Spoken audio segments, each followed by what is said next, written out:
and we can go ahead and look at I'm seeking a motion to approve the minutes from the December 15th, 2021 meeting. Or if there are changes or modifications that need to be made to those minutes, please let us know. Do I have a motion from anyone? I'll move to approve. Brittany Ward, Sandy City. Okay, is there a second to that motion? Anyone? I'll second. Jared Hall from Murray. Okay, thanks, Jared. Okay, moved by Brittany and seconded by Jared that we accept the minutes of the December 15th meeting as written. Are there any questions, or are you ready for the question? All those in favor, raise a hand, show an icon. You know, we'll assume. Any opposed? This is the most important part. If you are opposed to that, then just please speak up or show us an icon on your screen. So Joe Taylor, are you're opposing the minutes? Okay, all right, it's good. I'm not opposing, sorry. You've always got to have one dissenter, so that's good. Joe, is there something incorrect in the minutes that you No, I apologize. I was trying to vote that I approve the minutes. Oh, okay, all right. Yeah, well. I'm not dissenting. I'll just keep my video off. Okay, thanks so much, Joe. We appreciate that. Okay, we are going to jump to the legislative update. However, that's going to stay where it is on the agenda. So turn the time over to Miranda Jones-Cox. Thanks, Dina. Hopefully everyone can hear me okay. Just kind of want to give a brief update on legislative session. So I'm sure some of you are engaged, involved in what's happening here up on Capitol Hill during the crazy 45-day legislative session. But just want to share with the group some of the things that we're watching and working on here at WFRC, and how it impacts you and your respective communities. So first I'll kind of start talking about appropriations and funding and where we're at in the process on that. So right now, the appropriations subcommittees have met. They've heard the different requests for appropriations from various entities and have prioritized their funding lists. Now the Executive Appropriations Committee, or the body that kind of ultimately decides where the funding is appropriated and allocated, is making the final decisions on where that goes. And those decisions are mainly based off of the money and revenue that's available to the state. And so over the next coming weeks, they're finalizing revenue estimates, and will ultimately make those final decisions, and we'll see those funding bills come out later in the session.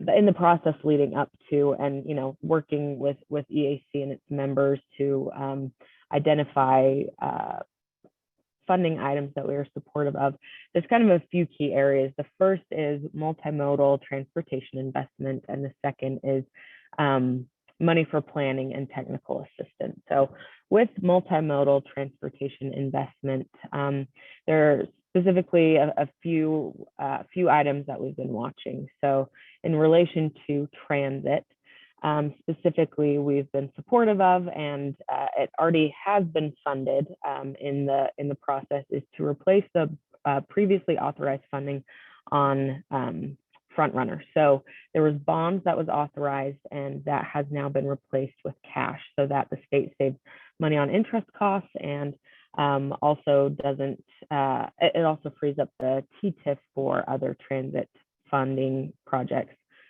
throughout the state.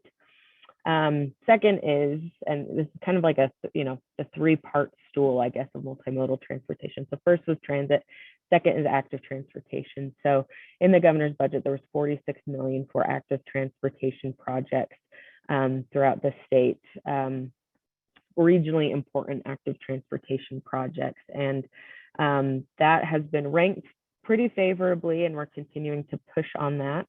Many of you may have seen our active transportation sign-on letter, where we've asked folks to join and sign on our, not necessarily petition, but just expressing your support for active transportation investments. And if you have been unable to sign that, or were unaware and would like to, if you can, I'll have you drop that link in the chat for everyone to sign on.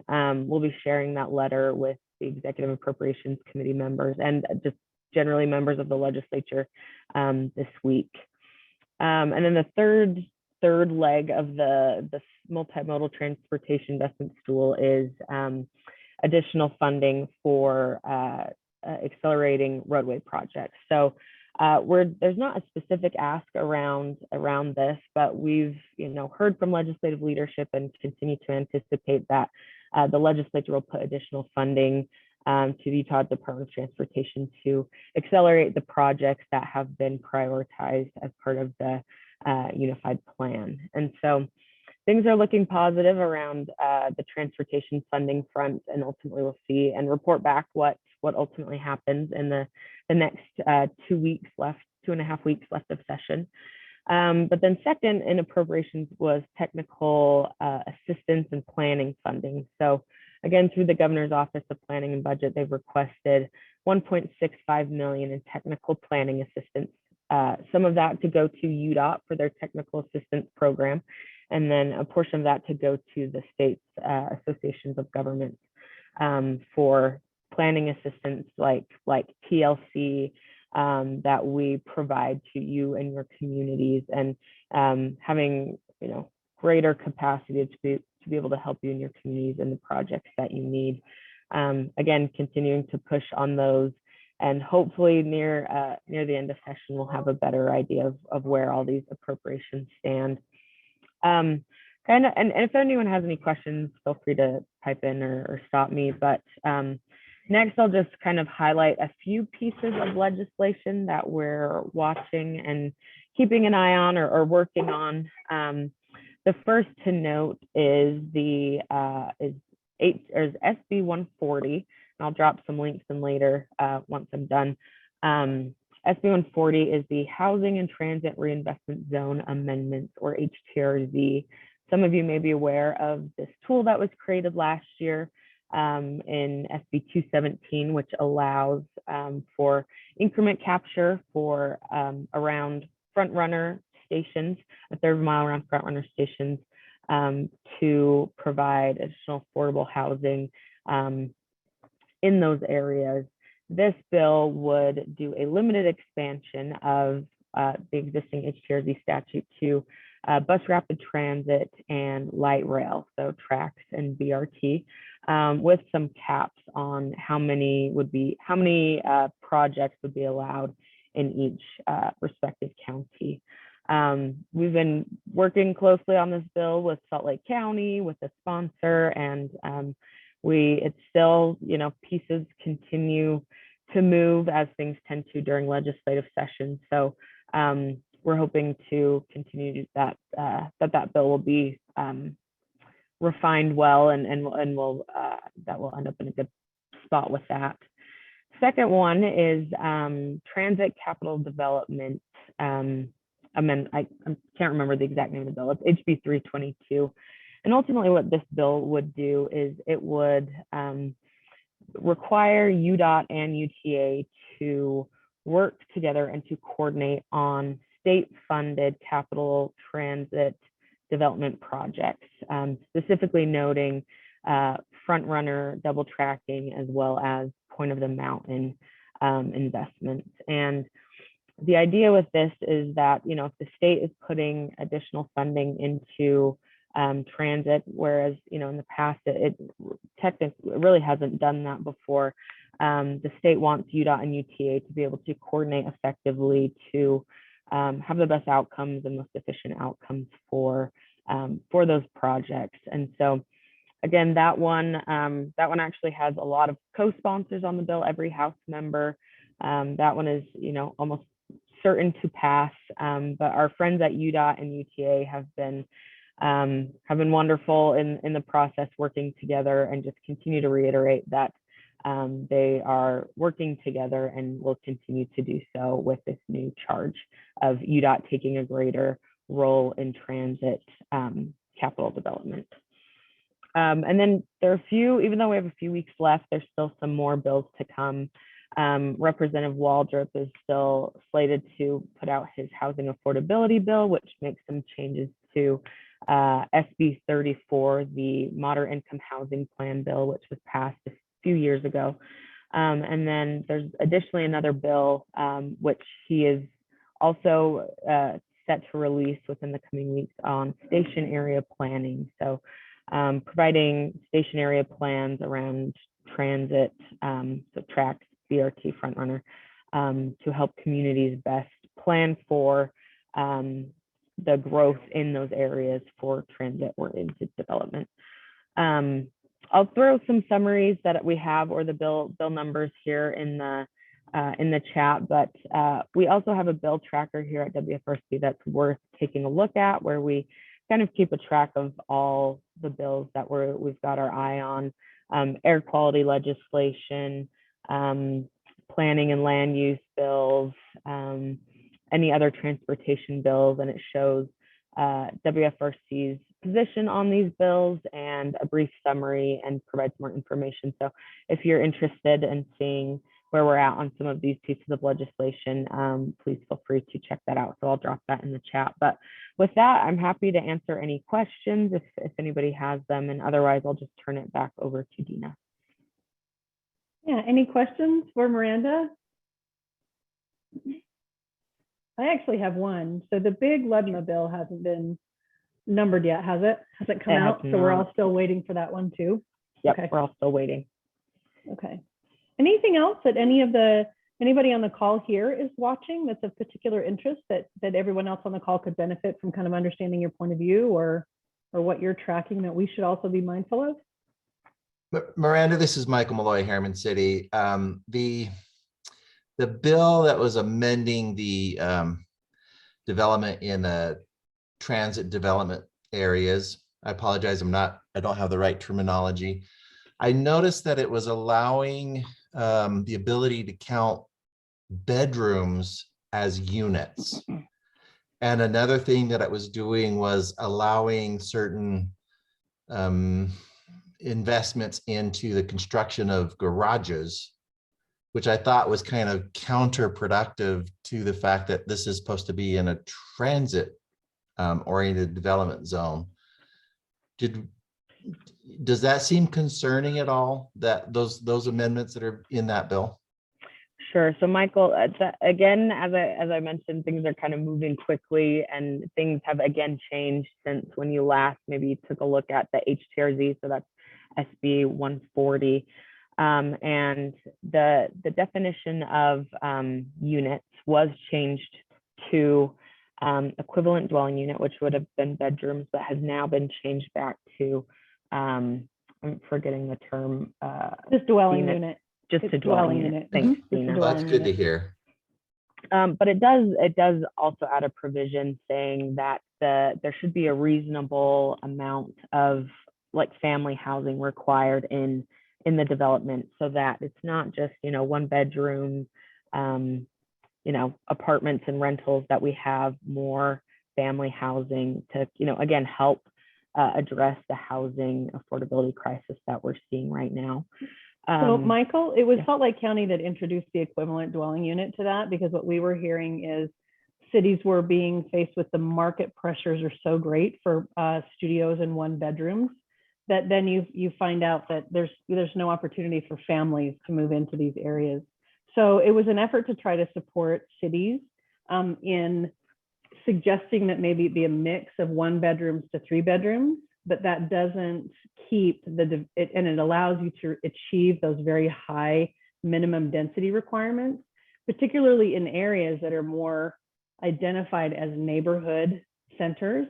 If you take the TRAX and BRT maps and overlay the centers, right? Some of those TRAX stations stop in neighborhood centers that would be a little bit hard to achieve 50 units per acre without it being a complete invasion of the community character. So the goal was to try to bring family friendly units, 2 and 3 bedroom units, into some of those areas and give some leverage to the cities to be able to make that happen. Because we all recognize that the market pressures right now are number of doors and 1 bedrooms you can crank out and have a pretty profitable development, but it doesn't necessarily build the community character that the cities need. Does that make sense? Good. I appreciate the background on that. Yeah. Thanks, so I Michael. think Miranda talked about the compromise was that equivalent dwelling units was taken out, but there's specific language that sort of almost like legislative intent. It doesn't really have any legal, sort of, it's not legally binding, but I think it's a strong legislative intent of recognizing that cities need to have options for the housing choices within those transit areas. So I think it's a good compromise. Yeah, thanks, Dina. Thanks. Okay. Other questions? I did get a direct message saying, Miranda, could you please explain how the additional active transportation funds will be distributed once appropriated? Hugh, I don't know if you maybe would mind taking that question instead of myself and talking a little bit more about the AP money. Last year, there was $35 million appropriated to the Utah Department of Transportation for regionally important active transportation projects. This $46 million would be in addition to what was appropriated last year. So Hugh, do you want to touch on that a little bit? Yeah, thanks, Miranda. It's a great lead in. So the $35 million that was appropriated last year went to a list that UDOT had statewide of what they called regionally significant projects. The $35 million only got so far down that list of projects, and the $46 million that's being suggested would get through the rest of those projects. So in one sense, if approved, that $46 million wouldn't go to any newly identified projects. It would go to fund the remaining projects on that statewide regionally significant project list. And if you give me a moment, I might be able to drop in the chat the list of which the $35 million and the $46 million is being considered to cover. I hope that answers the question. Yeah. Thanks, Hugh. Well, Miranda, can I also bring up, and Hugh, can you speak to this? So the ATIP, I know the ATIP is that the county was working on is in need of an update. And we would obviously be using fourth quarter money for that. With sales tax revenues taking a dip in 2020, they've obviously bounced back really hard. So I think the county is interested in working with local jurisdictions to upgrade that ATIP, to revise it for planning going forward, because I think it's been 5 years since it's been revised. And so just to throw that out there too, because I think we've been getting a lot of calls about, okay, what is the new money going to bring? And I appreciate how you characterized it, because I realized there were a critical list of projects that are now going to be able to get funded with this additional money if it's approved. So thanks for that clarification. Any other questions? I don't see any in the chat. Miranda, have you received any others on legislative topics? No, I think that was the only one. Okay. Any other questions or bills that you're looking at that others might benefit from kind of your point of view? Okay. Then we'll move on to our next agenda item. As Julie mentioned at the very beginning, we're going to be moving item number 3 on the agenda that you received down to item number 6. So I'm going to jump now to the discussion on the upcoming first mile, last mile initiative. And that's Russ and Hugh. Take it over. Thanks, Dina.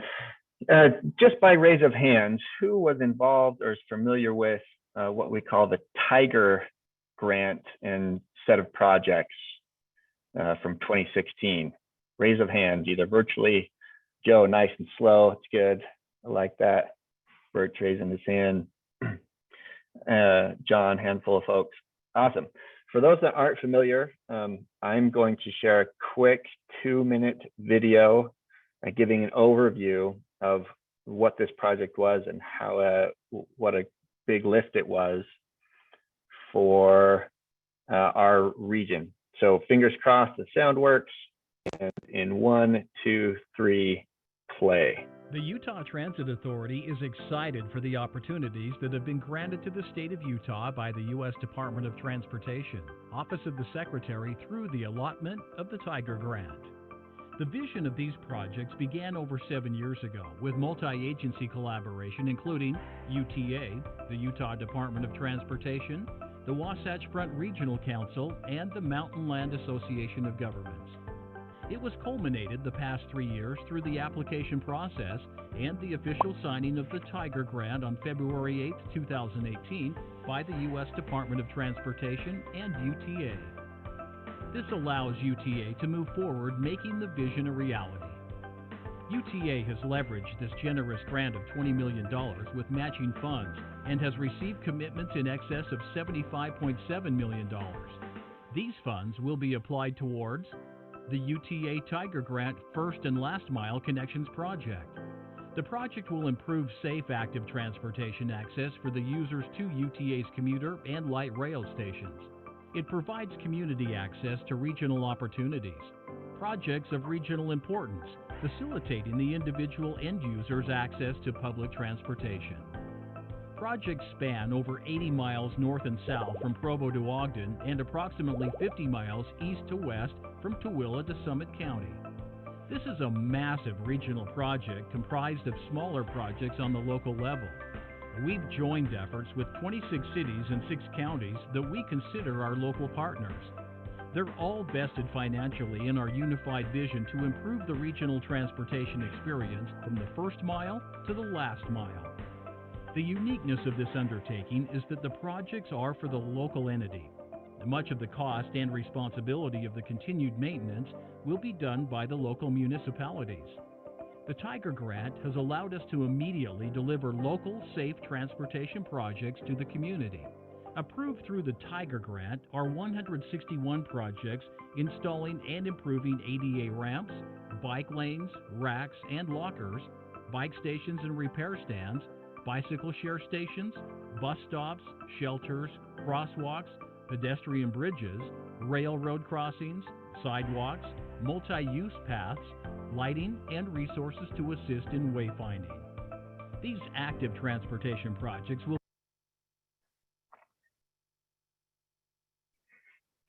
All right, thanks for sticking with me through that video for a minute.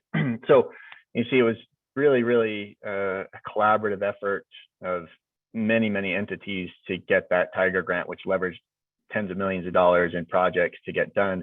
And the majority of those projects are finished or wrapping up. And there's been an effort to coordinate and say, okay, what's our next lift for this first and last mile effort? There were many projects that were considered that didn't get funding that first time around, and things have changed, right? It's many years later. You might recall from that video that we're looking at fixed transit stations. Now there's really a thought based on a COVID experience of, well, how do we improve connections to the local bus networks or high frequency bus areas, because that's an essential service for so many people. So just wanted to give all of you sort of a heads up that this process is being undertaken, and want all of the local communities to think about projects in your jurisdictions that might fit into this mold. This is sort of just getting kicked off, but will ramp up rapidly. The Tiger Grant is now called the RAISE Grant, for those of you that are familiar with that. And it would be hoped that we can put a package together that would be competitive for another round of federal funding at the appropriate time. So again, just heads up, once you start thinking about this, if you have projects in mind, feel free to reach out to me. I see Alex on the call. I'm not sure if Russ has made it on today. He might be in another meeting, but I know we're happy to start talking about this with you and brainstorming a little bit as we move through a more formal process in the near future. So thank you. And if there's any questions, happy to take them. Yeah, thanks, Hugh. Yeah, any questions for Hugh about this? Hugh, do you want to, can you give a timeline of if projects, if you're requesting sort of a call for projects from municipalities, what's your timeline? What's the timeline on this so we can plan? Yeah, it's a great question, Dina. Thanks for it. We haven't fleshed out a formal timeline, but what we're hoping is, by fall to have a project list together that we can start considering for a spring 23 RAISE application. So we'll definitely get a more formal timeline out. Again, we're just kicking off this process. So we'll be back, I'm sure, to this group in some ways, or putting out another call for this, because as the video mentioned, the local commitment to any of these projects or project ideas is critical. But generally speaking, it'd be great to have a finalized set of projects by the fall. And Hugh, when you say finalized, what level of detailed information do you need from the jurisdictions to really put together a good, robust RAISE plan? Are you schematics? Are you like what level of work? Yeah, it's a great question. Also, further along the better. But if there's a good project that needs additional work, we can figure that out as well. So I don't want to limit it to anything that's construction ready at the moment. But it would look good on the raised grant if it was further along. But again, we'll deal with that as it comes. Also a great question. Thank you. Okay. All right. Any other questions for Hugh on that? Okay, great. I'm going to move to the next item on our agenda, which is a discussion about the housing unit inventory. So Bert, you've got that item. 1 second.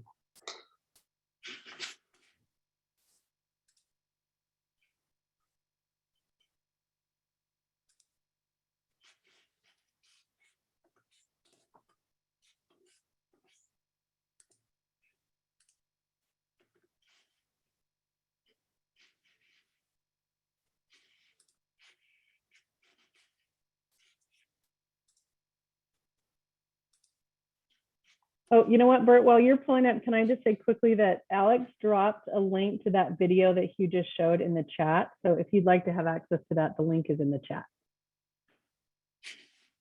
Okay, Bert, you're up. Okay, great. I just had like a flurry of technical difficulties, but I think I've worked through them. Little internet outage or something. Not sure what's going on, but so I wanted to just quickly, in 10 or so minutes, acquaint folks with some of the work that we're doing in the analytics group at WFRC. Specifically, we're updating our base year for our real estate market model, REM, and lots of sort of current conditions data gets assembled.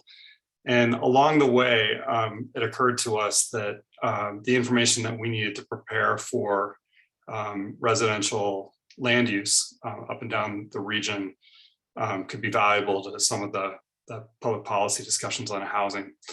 And so this time when we set about to update the base year data for our land use model, we thought, well, could we also put a little bit of extra effort in working with the county assessor parcel data and produce something that presented a view of essentially the landscape of our housing stock, and then some information about trends and some geographic specificity in terms of like what's happening in different parts of the region.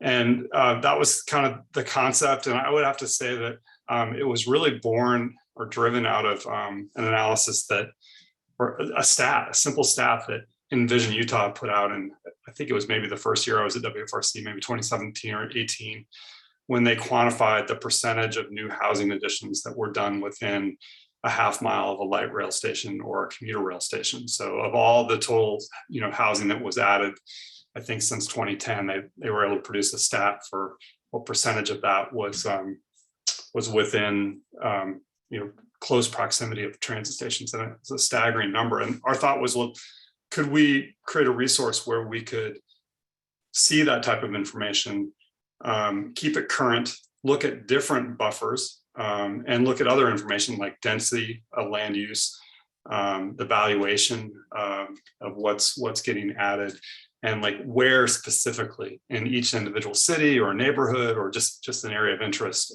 those housing dynamics are happening. So that's the concept. I'm not going to go through this entire slide deck. I'm going to jump out pretty quickly and look at the web viewer that we produced and turned on last month. But the whole concept is rooted in the amazing data that the assessors keep for property tax valuation and assessment. And you can get that data directly from them, but the state GIS office also collects it every year and makes it publicly available. And of course, there's great information in the parcel data about lot size and valuation and property classes and what year properties were built. But there are a couple of missing pieces that we tried to add. Unit counts aren't uniform across, or in some counties, they're not available for apartments. Condo parcels are sort of represented with kind of a pseudo geography that makes it difficult to figure out how intensely the land is using, because you've got parcels for individual units that are kind of cartoon drawn. And then you've got the common areas that the homeowners association owns for condos and also for some PUDs. So we try to add those two elements. So real quickly, like here's a group or a homeowners association of duplexes, and you can see each individual building is its own parcel, but the common area is separate. So we did things like trying to group condos and PUD areas together with their common areas. And then another example, if I can get the slides to advance, is apartment buildings. Some assessors have counts of units, others have ranges, others don't have anything, and we put the parcel data together with an address data set and some aerial photography and made some phone calls even, and came up with unit counts for apartments. And then the third sort of value add that we did was standardizing the data across counties. And I only have 3 counties on the map, but we're really close working with MAG, Mountain Land Association of Governments, to adding Utah County to this data set. And we can do fun things with this data. It's really amazing. Like here's a graph showing the types of housing units that we're building by year for the last 40 or so years, and you can kind of see some constants and some variation, like more townhouses are getting built and more apartments, and the purple kind of on the left side of the graph are mobile home parks, which we're not building anymore in large part. We can break that down by any geography because this is a GIS data set. So really easy to break it down by county, or I mentioned city, or just kind of any area you want to look at. This is really an interesting graph. This is this data set for the first time lets us look at region wide at the change in dwelling units per acre, and you can see the intensity of land use for residential is definitely on a decidedly upward curve in the last 25 years. And we've got to make those account for that trend in our land use models, of course. And we can break it down by county, and you can see that Salt Lake County is leading the way on this higher density. And it definitely varies from year to year. I think one of the key things that this data set lets us do is, like we're all used to looking at parcel information, and single family, if you just like plot everything out and color it by housing type, it tends to dominate the landscape. But what we're missing in this picture is the density.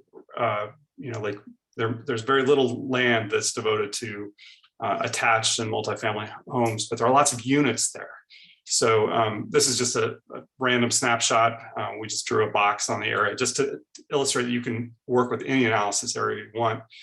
And you can see that single family homes, the white, occupy 35% of the land use, and multifamily only occupies 5%, but single family is 59% of the housing stock, and multifamily is 41%. So different ways to kind of look at the picture. So I'm going to jump out of the presentation real quick and just go to the web application that we built to enable some of these queries. So, I can't remember how many property points there are up and down the Wasatch Front, but it's in the hundreds of thousands. And we're able to draw that in the web app and symbolize them by housing type, and do things like provide counts by type of housing. Some of those built by decade graphs are easy to access. And we can also look at, the unit count percentage, the density, the acres consumed, valuation, and square feet. And the cool thing about this app is every time you zoom the map in, it readjusts all the graphs and the totals. And you can also filter it. I'm just going to jump to a different tab. I've zoomed into Salt Lake County, and I'm going to turn the filter on for 1/3 of a mile with from a track station, and it'll dynamically filter the data and update the graphs. And you can see, and actually I should mention over here on the filtering panel, which you can open and close on the left side, you can specify filter year, and I've filtered from 2000 to 2020. So 2000 to 2020, anywhere in the map extent, and it's showing us the same graphs, and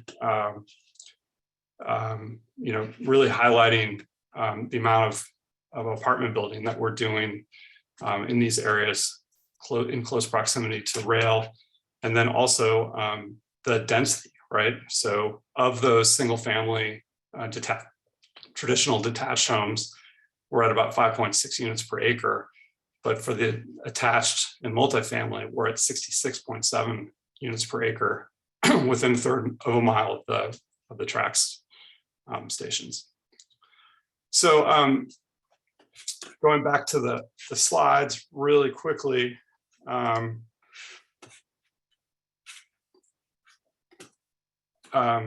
Just an overview of what this web app does and really what the data set does. If you really want to get into this and do your own analysis, I'd recommend grabbing a copy of the data set. We're going to work with UGRC, the state GIS office, to publish the full regional data set in the next week or so. As soon as we get the data from MAG for Utah County. Just one second. So the data is current as of January 1st, 2020. Right now, we've got 3 counties. We're going to add a 4th. Some of the types of summary stats you can do, I've showed total units, unit types. You can look at built decade or built year if you want to do a finer grain approach. Acreage, land use intensity, valuation, square feet. Really easy to get at using the data set. And you can filter by the area you're looking at in the map, in the web app, or city or county, year built, proximity to light rail stations, or proximity to commuter rail, or proximity to freeway interchanges. And of course, since it's a GIS data set, if you get the data set, you can do any type of query that you want against it and customize your results. So I'll drop the link into the chat, but like most of the maps that we're producing, we're listing them in our map gallery at maps.wrc.org, sort of a regional resource to better acquaint ourselves with the geography of transportation, land use, economic development, et cetera. And the Housing Inventory Explorer is featured up here on the top, on the right side. So that's where you'll find it. That and the link that I'll drop in the chat. And that's it. So if anyone has any questions and have time for that, that'd be great. But otherwise, I'm done. Thanks, Bert. Okay, any questions?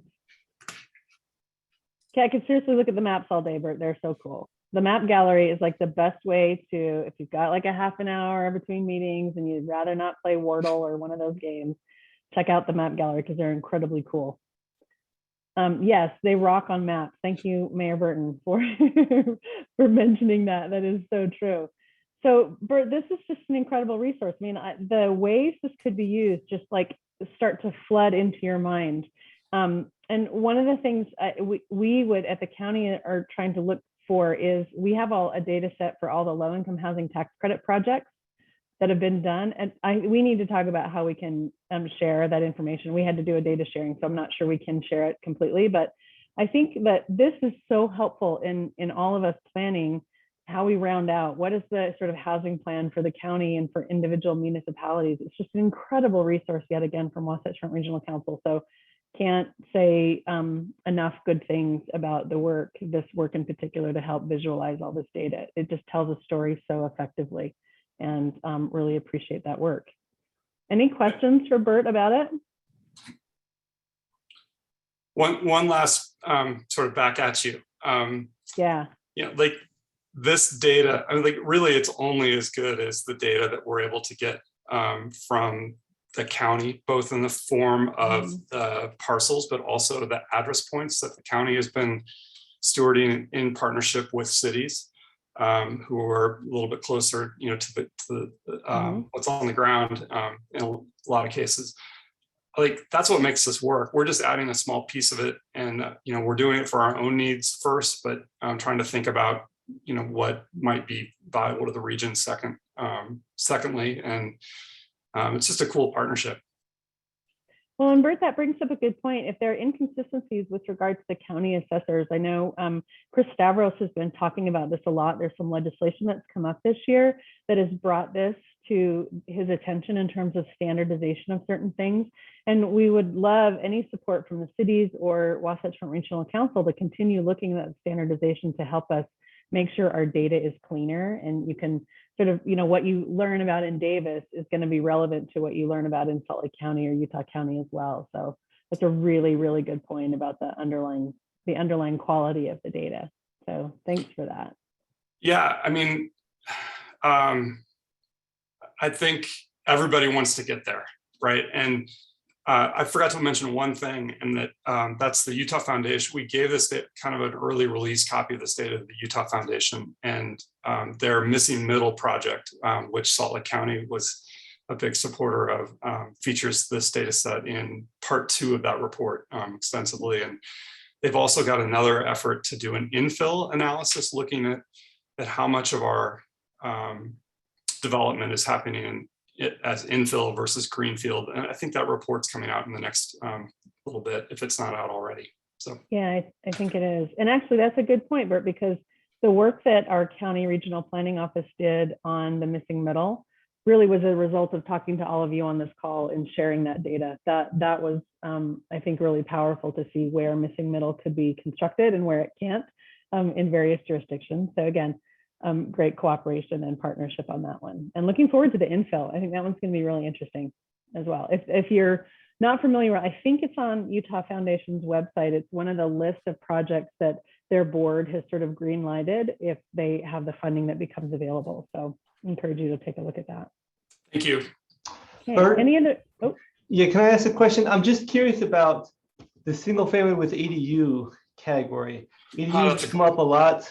That's a great question. Yeah, so that highlights what Dina was talking about. Not everybody's keeping the same data, although I mean the assessors truly want to get there. But I mean, like, what they do is a massive undertaking. Salt Lake County has started tracking ADU,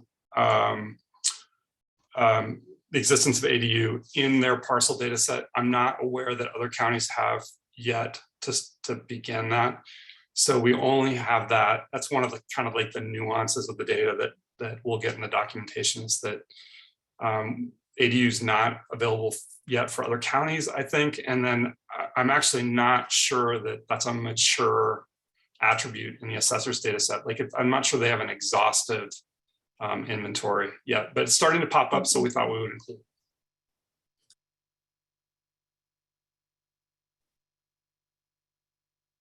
okay, other questions or comments for Bert?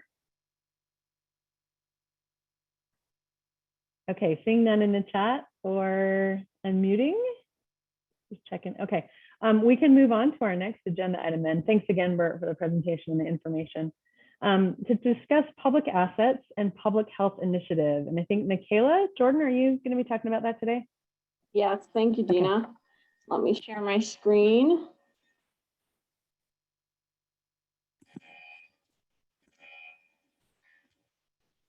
All right, so yeah, today I'll talk to you all about public assets for public health. And really the main takeaway is that there are new resources available for cities and counties in this region to do planning work around public assets and public health. And we want you all to know about them and help brainstorm with us. So we are really excited to announce that Intermountain Healthcare selected WFRC as a recipient of a new $500,000 donation. And the Utah League of Cities and Towns is also receiving a donation. It has two primary objectives. First, it will support efforts to improve public health through the way our cities and region are planned. This includes transportation planning.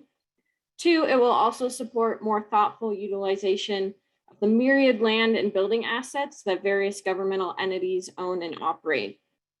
The donation will be paid in 2 annual installments of $250,000 beginning this year. Specifics for the use of these funds are currently being developed, and they'll be determined in consultation with Intermountain Healthcare, ULCT, and of course, our member cities and counties. And we really want to highlight that whatever direction is determined for the use of these funds, we want it to be relevant and helpful to you. And that's why we're seeking your feedback and brainstorming in this. We believe that these funds can help advance our shared Wasatch Choice vision, which includes the goal of livable and healthy communities, and that the Wasatch Choice Growth Centers are an excellent place to focus these resources and explore improved utilization of public assets. This graphic shows how public health is really strongly influenced by the built and natural environments. In fact, zip codes can influence health outcomes more than genetics. And I think that's a really powerful thing to note. So public assets include school districts, public alleys, utility ways, parks, public gardens, trails, and really any public lands and built environment facilities that are owned by government entities. And these assets can positively affect public health and well-being. For example, if there's a food desert and we can convert a public alley that's not being used for anything into a public garden, then that helps fill the need for food there and can improve health outcomes. This graphic illustrates the relationship between physical health and well-being in the built environment. And it shows how the way that we use public assets can impact public well-being. For example, if you look at the 84% statistic, the number of children who are physically active outside is 84% higher when schoolyards are kept open for public play. On the flip side, the absence of public assets can also impact public well-being, and this often has equity implications. For example, if you look at the statistic in the middle bottom of the graphic, teens who live in poor or mostly minority neighborhoods are 50% less likely to have a recreational facility near home. And of course, the ability to get outside in a safe place with your community impacts not only physical and mental well-being, but also social and community health. As we saw on the last slide, how public assets are utilized has public health implications, and there can be room to analyze, how well are these public assets being utilized. I really love this picture down in the bottom center of before and after of a schoolyard. It's in Philadelphia, and at first, the schoolyard is just concrete and pavement, and a nonprofit came in, partnered with the school, actually incorporated this into the curriculum of the students. So the students got to learn about sustainability and planning and health, and they helped design the schoolyard. And part of the requirement from the nonprofit for doing this work was that this schoolyard would be open to the public during non-school hours. So it's just an example of how, one public asset can have multiple public uses that really benefit the community. In this case, residents had no access to park space within a mile. So when they put in and opened up the schoolyard, now residents have access to an outdoor space. And there are many different examples, not just school districts, for this.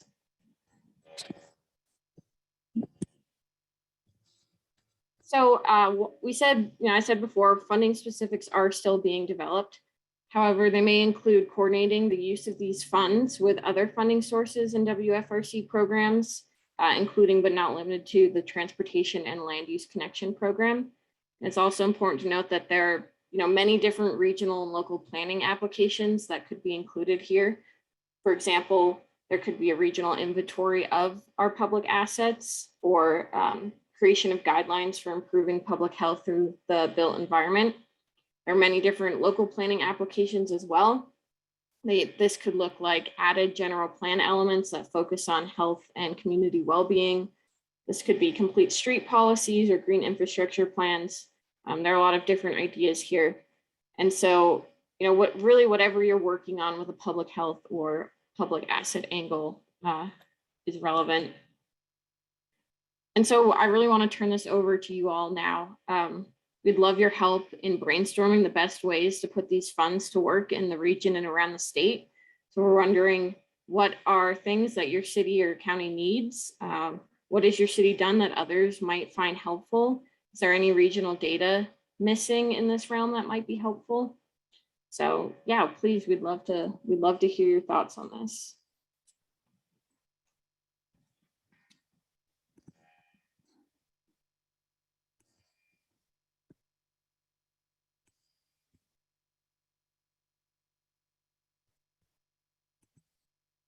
Michaela, I have a question about this.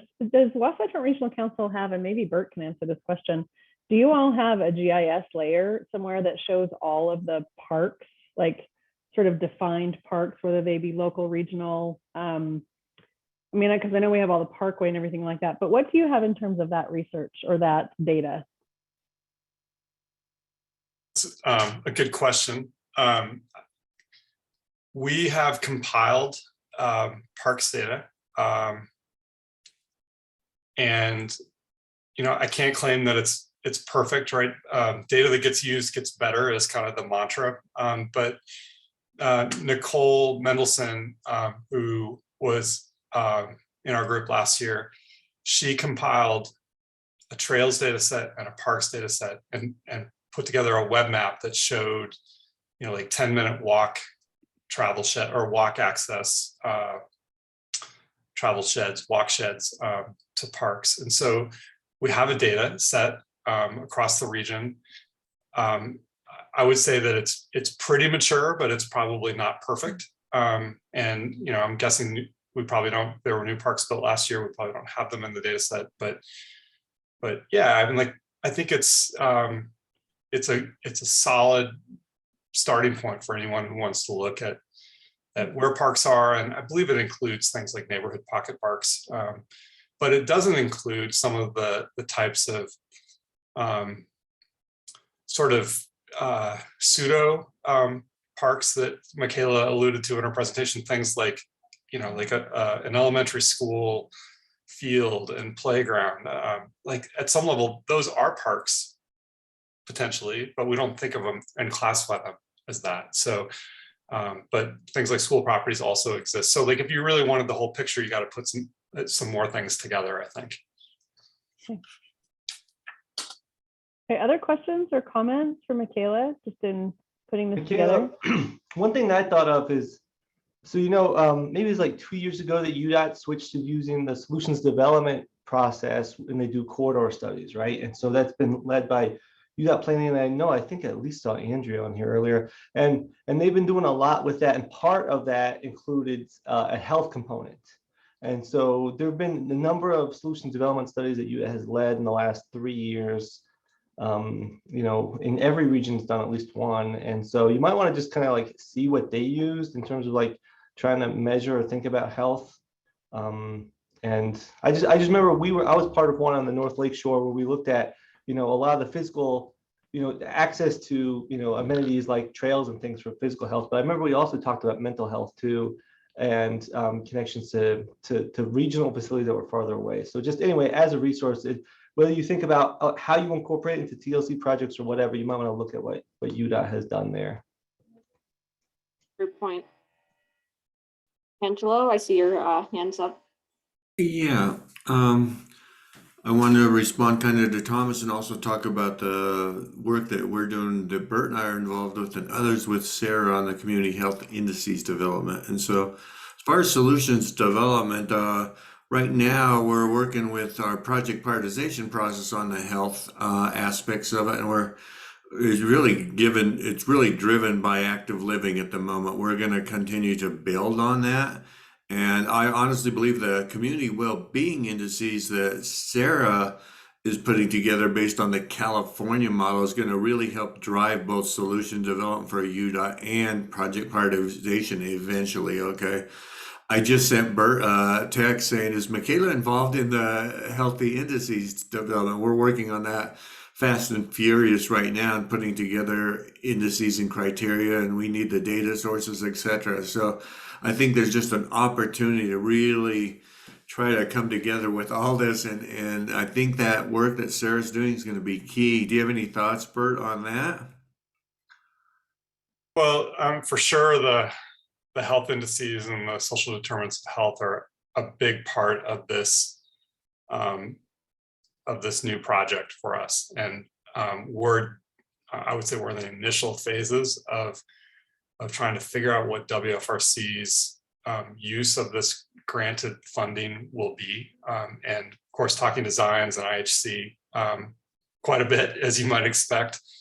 But I think different staff members have been involved in different pieces, but we're coordinating, outside those meetings, and it's all extremely relevant to the effort that we're going to put forward, and with this really kind of an amazing funding opportunity.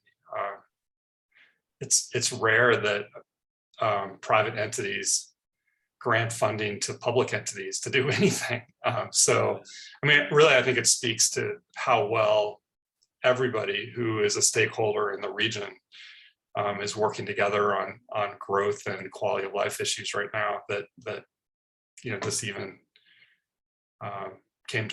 is coming to fruition. So, yeah, I think potentially anyone and everybody at WFRC is involved with this, because it's such a unique opportunity. We're super excited about it. Other questions or comments from Michaela? I assume, Michaela, if anybody has any ideas, they should just shoot you an email. You're in the compiling phase, right? Ideas and thoughts and questions. Okay. Yeah, or Ted or Bert, like whoever you want, we'll take any and all ideas. Okay.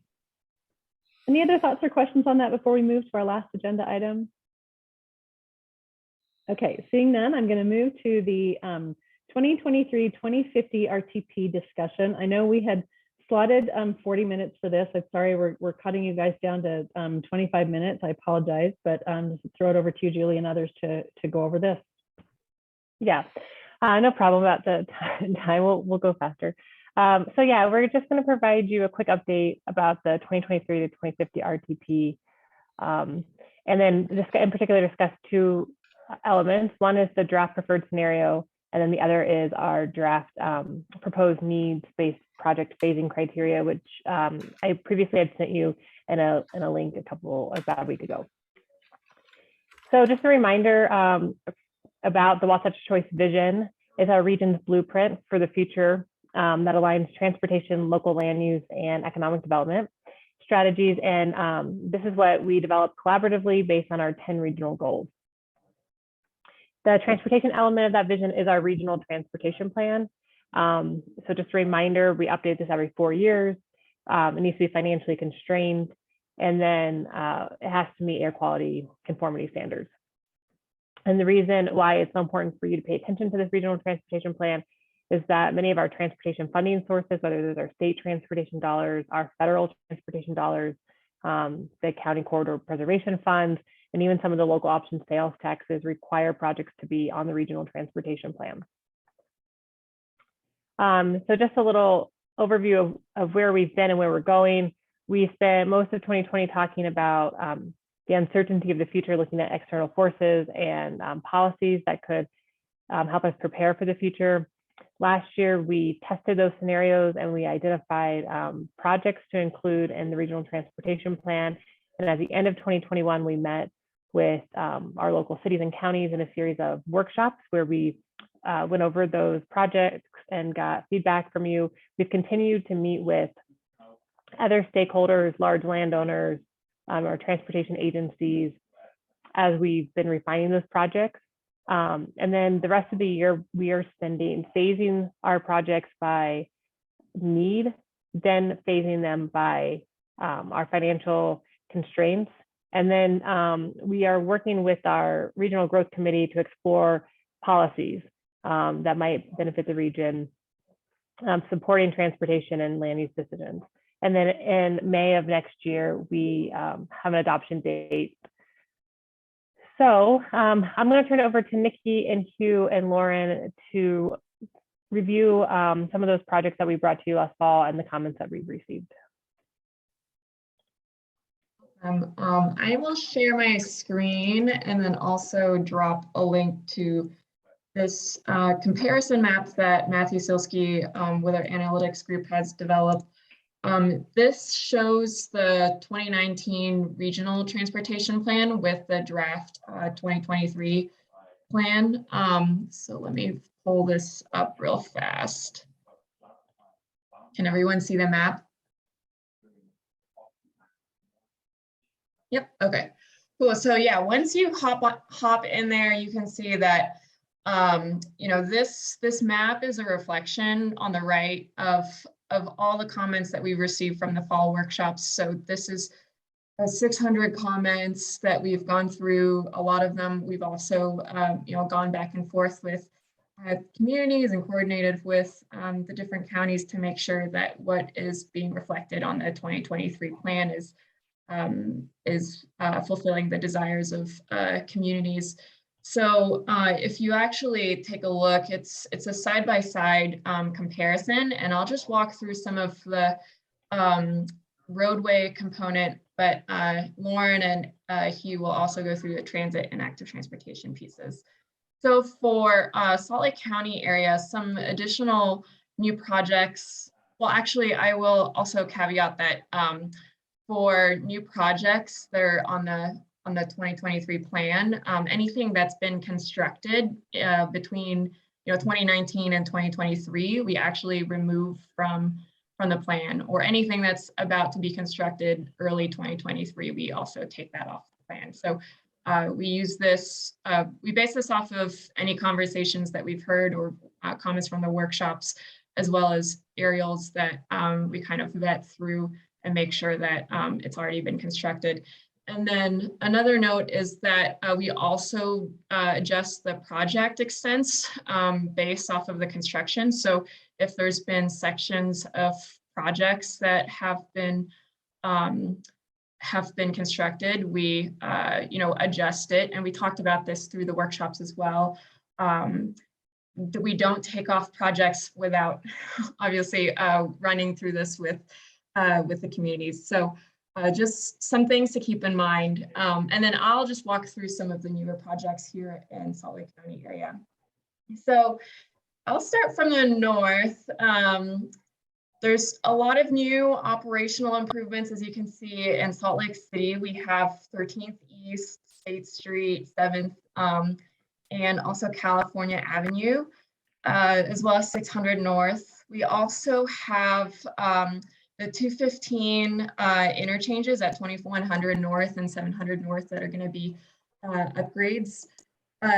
On the west side, we have in Magna a new realignment for State Route 111 bypass in Magna area.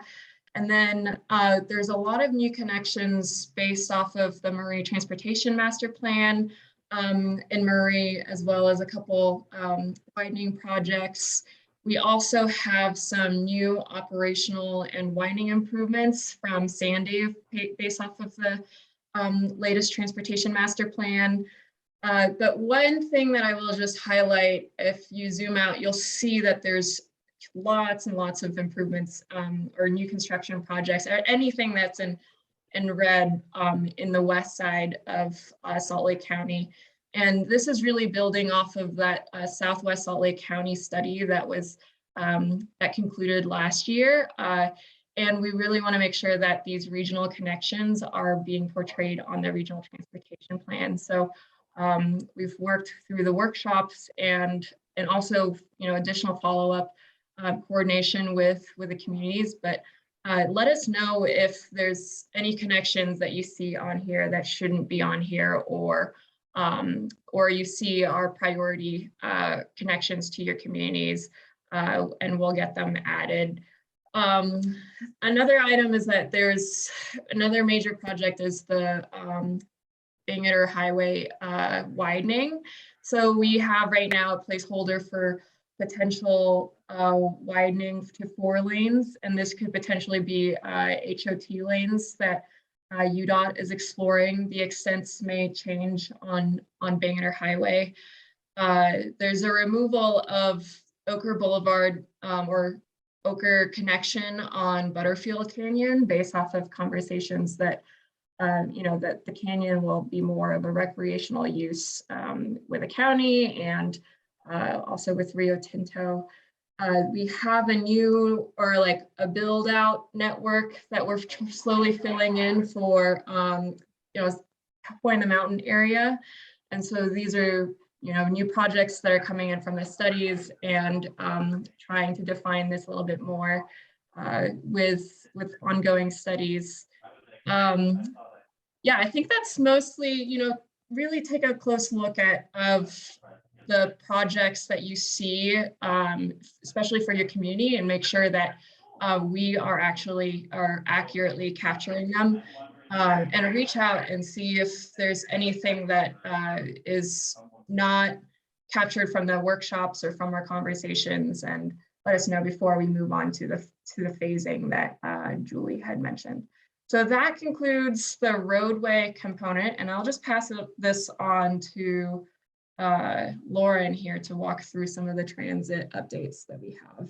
Hey, Nikki, before we jump to Lauren, can you give the group just a timeline when you say you're wanting that feedback? Can you give us an idea of when you need to hear from us so that we can plan accordingly? Yeah, okay. As soon as possible, but within the next week or two would be really great. We've been, I think this shouldn't be a surprise for most everyone, because I think we've contacted most folks on the call today at some point in the last 3 months, in addition to the workshops. But this is a chance for you to take a closer look, and hopefully the comparison will help you see if there's items that are missing. So yeah, in the next couple of weeks, since we'll start moving to that phasing component of the plan.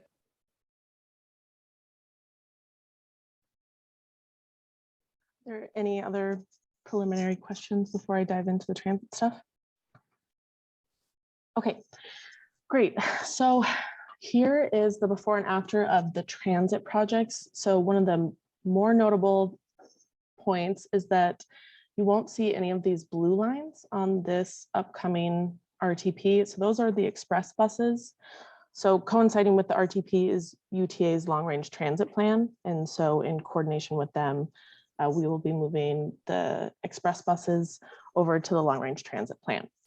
So they will be reevaluated for that process. So they're not just kind of cut, but they will be reevaluated in UTA's process. Another thing to note on 200 South, following the 200 South corridor study, we have taken the core route out of that. That used to be a core route phased into a BRT, and we've taken the core route off of the project list and are recommending a BRT following the outcome of that study with the business access transit lanes, so those BAT lanes. So we've gone with the BRT for that. And then we also have updated these University of Utah mobility hubs. So we have those in as transit hubs. And so that was the outcome of the University of Utah mobility hub study.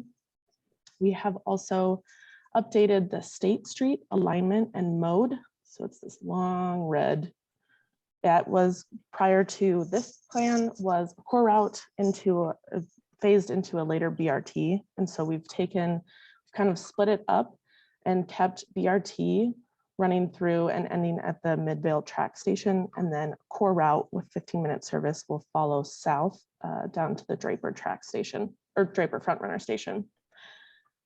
And then other major updates for this plan are the stations. So you'll see that the 17th South, 27th South track stations, and then the Bluffdale Frontrunner station have been removed.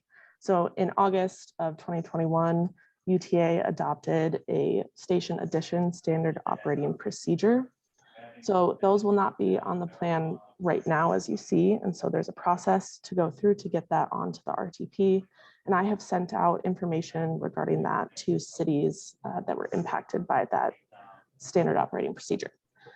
So we can follow up with that later if you have questions and want to coordinate. If you want to get a station back onto the RTP, we have to kind of start having those conversations in the next coming weeks.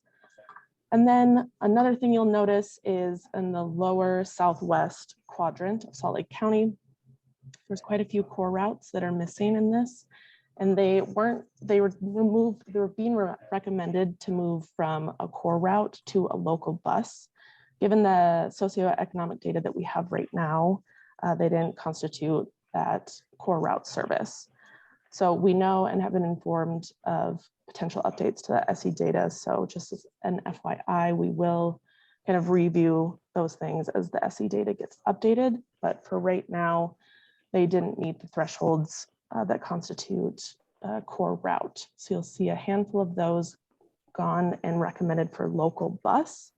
So what we've done on, yes. I'm sorry if I can interrupt you. Can you give me more information about local buses, how they work? Are they still UTA?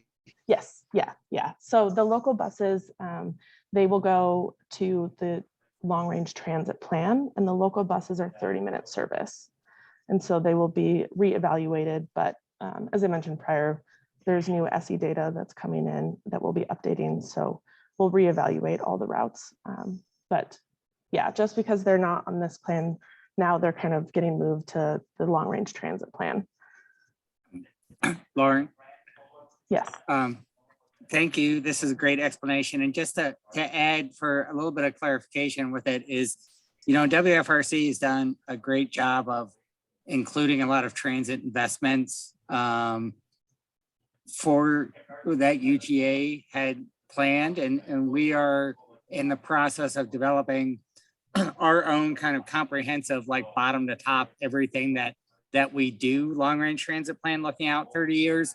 So we've really been thinking as we go through this to have a lot of the projects that are on the RTP be focused on large capital investments. So outside of bus operations, so things that would require building things in a corridor, fixed guideway, those type of things. And then other projects then would be found in our long range transit plan. So we would have essentially eventually kind of an overlay where what's in the long range transit plan you'll see on one layer, and then what's in the RTP would be transit that also has capital investment included. So that's one part of it. And then the other part with the infill stations is that we found that we didn't really have sort of a very good criteria for putting it or not putting it in the RTP. So things just ended up on the RTP. And as we were looking at the future of a front runner and light rail, we needed to sort of have a more rigorous initial assessment to determine which stations might move forward and the impacts on the existing system. So that's another thing that we're going to be working through over the next, into the future here. Thanks. Yeah, thanks, Alex. So a lot of coordination with that happening. And then really quickly, Nikki mentioned this earlier, but you'll see kind of this red line is the Mid-Valley BRT. And so that's being taken off of the plan because that will be under construction, or is anticipated to be under construction. And then let's see. The Point of the Mountain alignment, you'll see that before we were looking at 2 potential alignments, and then following the study, we got the preferred alternative alignment or the preferred segment. And so we'll kind of update this as that progresses. So that's a change. And then we also are keeping an eye on the Tech Link study, and then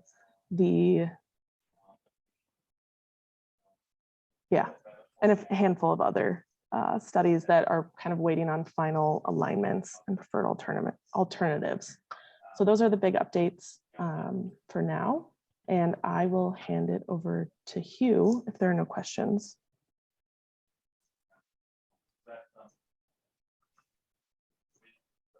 Okay, great. Thank you. Thanks, Lauren. Yeah, just to reiterate, I've made several changes to extensive projects, what's been constructed or anticipated to be constructed. There are over 700 projects in our region on the active transportation side. So a real jump in the number of projects, even from the last plan.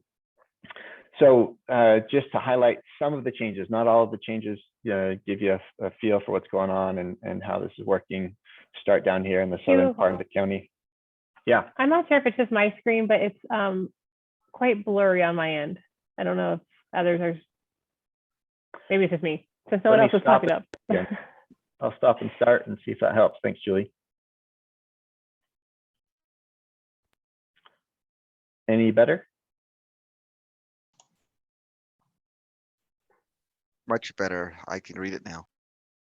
Okay, great. So around the point area that Lauren was just mentioning about, the River to Range Trail that's been identified to connect the Jordan River Parkway to the Porter Rockwell Trail that's existing. Some crossing of the railroad areas in Bluffdale. I'm going to jump over here to the Bingham Creek Trail, which I think the Salt Lake County has some money funded towards this, but this wasn't shown on the previous plan. May or may not be under construction, so we can reevaluate that, but that is a change based on the comments from the workshops.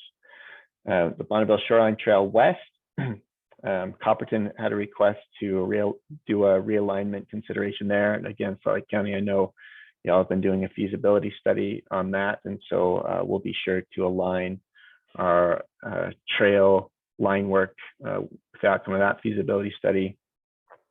The Utah Lake Distribution Canal, we had some portions of it here in the last plan, and now we show some extensions of it north and south. And let's see, I'll just jump. The Wasatch Boulevard and Little Cottonwood Canyon EIS have produced some new information as far as a shared use path along Wasatch Boulevard with some new pedestrian crossings of that corridor. I-215 Trail and Holiday on the north side to Knutson's Park to Highland Drive is in the plan. Immigration Canyon, so many cyclists up in that area, but doesn't have a bike lane all the way through. And so we've added bike lane on a portion of Immigration Canyon. And another big change in the area after some conversations with the county and some landowners in the area was the removal of the Antelope Island Causeway through the wetlands area and the Utah State Prison sort of site up there. So again, just to reiterate what Nikki and Lauren have said, please take a look at this comparison map. Hopefully we've gotten everything, but if there are some additional changes that need to be made, we're happy to do that as we enter into the phasing portion of the plan. I'll turn it over to Julie. Okay, great. So I'll, the next part was just reviewing our needs-based phasing criteria. And so when we talk about needs-based phasing, we're talking about prioritizing projects without independent any funding discussion. So we're not saying when it should be funded, we're saying when it's needed. And the work that we've been doing to review our phasing criteria is based in the phasing criteria we used for the 2019 plan. We've been working to align some of our criteria with funding criteria for either the state transportation fund, so TIF and TTIF, or our WFRC federal transportation funding evaluation. And we've been coordinating with UDOT and UTA, as well as presenting this criteria and feedback from our Regional Growth Committee and our Active Transportation Committee. So I'm going to share in the chat. I can figure out where the chat is. Sorry. The concept board that we previously emailed out, and I will also share my screen. And I'll just say that one of the biggest changes that was made between the last plan and this plan is an attempt to better define the needs-based phasing. So you'll see, if you zoom in, well, first at the top, you'll just see our 10 regional goals that we base these phasing criteria in, and then also federal performance measures that we work with UDOT and UTA to set targets for and monitor the progress in meeting those goals. And our restoration plan needs to help make progress towards those goals. So if you go down to the 3 modes at the bottom, I'll just note that the road and transit frameworks both have, you'll see a needs-based phasing criteria at the top and then an additional financial constraint considerations at the bottom. And the attempt there is to really answer that question when it's needed. So you'll see for roads, we're looking at safety, whether it's improving access to jobs, freight, delay, asset management, and like whether the project is ready to go, as really a way to answer that question of need. And then when we get to the step of financially constraining, so now we're looking at how much money is available, how many projects we have, and how much do they cost. Thinking about some of the things that could help us make those funding decisions, and that can be for roads. We're looking at whether it's improving equity, whether we're accessing Wasatch Choice centers, and whether it's supporting active transportation or transit routes. And so I know that this is a lot to take in at once and quickly at the end of a meeting, but there's two things that we're interested in gathering from you today. One is based on these criteria that we've proposed, what are some of your priorities? So I'll start this voting in a second. And so it is important that you go into that link that I sent you so that you can give us your priorities. But the other is I have an area down here for discussion and feedback. And so I know we won't be able to have as I was hoping we would have in the next few minutes. Comments here at the bottom. You can come up here to this button that says comment, and you can either just click and add a comment down here, and then it will tell me who you are so I can follow up with you. Or if there's something specific, you can leave a comment here, and if you kind of drag the comment over, then there's a line that kind of tells me what exactly the topic was. And so I was hoping to go through each one of these and have the voting all separately, but I'm just going to open the voting all at once, and then I'll just continue to discuss, and feel free to vote now or after the meeting. I'll just leave it open for you guys. So for transit, the way that we are defining need is based on population and employment, so activity near the transit stops, access to amenities like healthcare, schools, grocery stores, government offices, and parks, improvement in the access to jobs, so that access to opportunity score that we often talk about, and then looking at that specifically through a lens of equity, through our equity focus areas. That's what the EFA stands for. We're also, of course, looking at ridership, so existing and projected ridership. And then the traffic congestion is the idea that corridors that are more congested can benefit from transit as a way to more efficiently move people through those corridors or adjacent corridors. And then when we're looking at financial constraints, considering are there corridor studies or corridor preservation that's happened? And then what is the walk network like? How good is the connectivity to station? People access the gym. Julie, can I interrupt you? And then for active transportation, yeah, perfect. I know we're running late on time. Do you anticipate leaving this open for the next day or so to let people vote on this, or what's the timeline for many? Yeah, I see John's comment there. I'll just leave it open, yeah, for until the end of the week. How about that? And then anyone, you can get in there now or throughout the rest of the week. And on Friday, I'll just close it. And we can follow up in an email response with some of the links that we've added in the chat, as well as the results from this priorities voting later in the week. Great. Yeah, and then, yeah.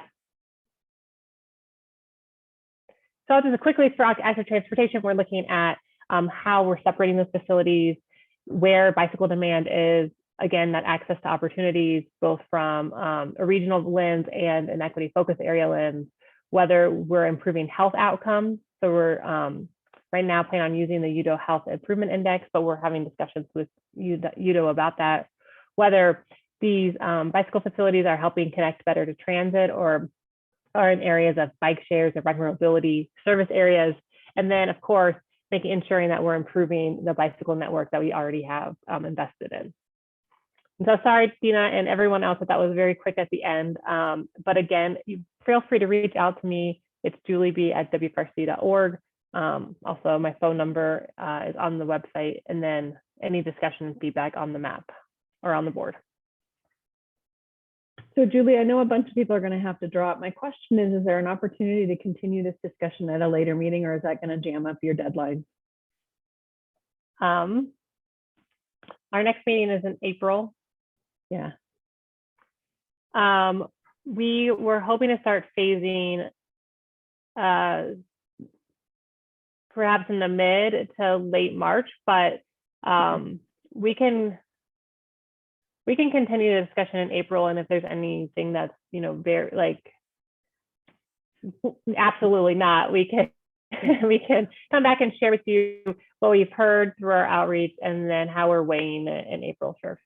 I guess what I was getting at is if there's not an opportunity, if you're not receiving the kind of volume of responses you're hoping to get because we had to truncate this conversation, I would hope there might be an opportunity to either have a special meeting or something that could bring the group together. Because I think the conversations that might be had among the members of this group might actually benefit or sort of cause other ideas to be sparked and comments to come in. I guess I would leave it to you to say if you're not receiving the volume of comments that you're hoping to or you need to or would like, that maybe there's an opportunity to reach out to us again via email and maybe open it again for another week, before you get to that phasing space. Okay, if that would be okay and amenable to everybody on the call. Okay. Okay, well, unfortunately, I know a lot of folks have to run. We want to be respectful of your time for the meeting today. Thank you so much. This was a lot of excellent information. And I know we won't be meeting again until April, but thank you all so much. And if you have tons of resources in the chat, we should leave the meeting open as people drop off, Julie, for just a little bit. So in case you haven't accessed all the links in the chat, you have a chance to do so before the meeting ends. And then, of course, if you have any additional questions, just reach out to the Wasatch Front Regional staff that presented today for more of those questions. So thank you, everyone. We'll look forward to seeing you again in the fall, and just appreciate and love the snow today. If you can get out and play in it, do it. Thanks, everybody. Thanks, Julie. Thanks, Dina. Thanks, everybody.